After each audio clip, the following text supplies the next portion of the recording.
Rusia meluncurkan salah satu serangan udara terbesar ke wilayah Ukraina pada Selasa dini hari, menyasar berbagai pembangkit listrik dan permukiman warga.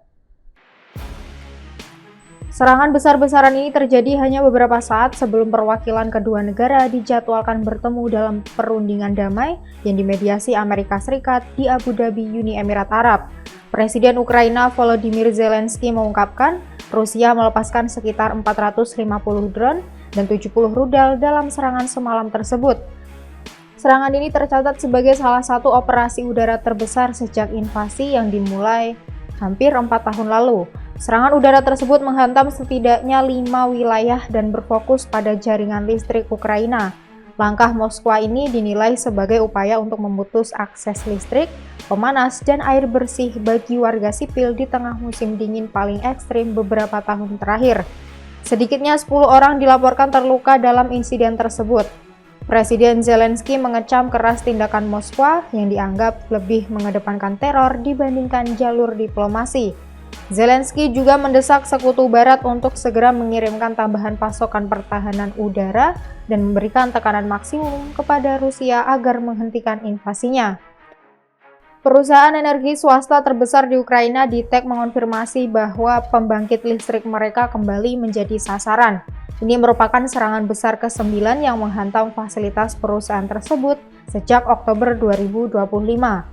Di ibu kota Kiev, serangan merusak bangunan tempat tinggal, sebuah taman kanak-kanak, hingga stasiun pengisian bahan bakar umum atau SPBU. Layanan darurat negara melaporkan 5 orang terluka di wilayah tersebut. Tak hanya infrastruktur energi, serangan ini juga menghantam aula kehormatan di Museum Nasional Sejarah Ukraina.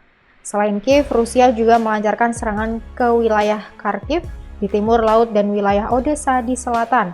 Serangan besar-besaran ini terjadi di tengah upaya diplomatik pemerintahan Presiden Amerika Serikat Donald Trump untuk mencari terobosan perdamaian. Perundingan di Abu Dhabi sendiri dijadwalkan berlangsung pada Rabu dan Kamis pekan ini. Meski pembicaraan sebelumnya antara delegasi Moskwa dan Kiev digambarkan cukup konstruktif, kesepakatan damai tampaknya masih sulit tercapai. Hal ini disebabkan oleh tuntutan Rusia untuk menguasai wilayah-wilayah Ukraina yang saat ini mereka duduki. Rusia secara sistematis terus menargetkan infrastruktur listrik Ukraina sepanjang perang sebagai strategi untuk meruntuhkan moral warga sipil dan menekan Kiev agar bersedia bernegosiasi.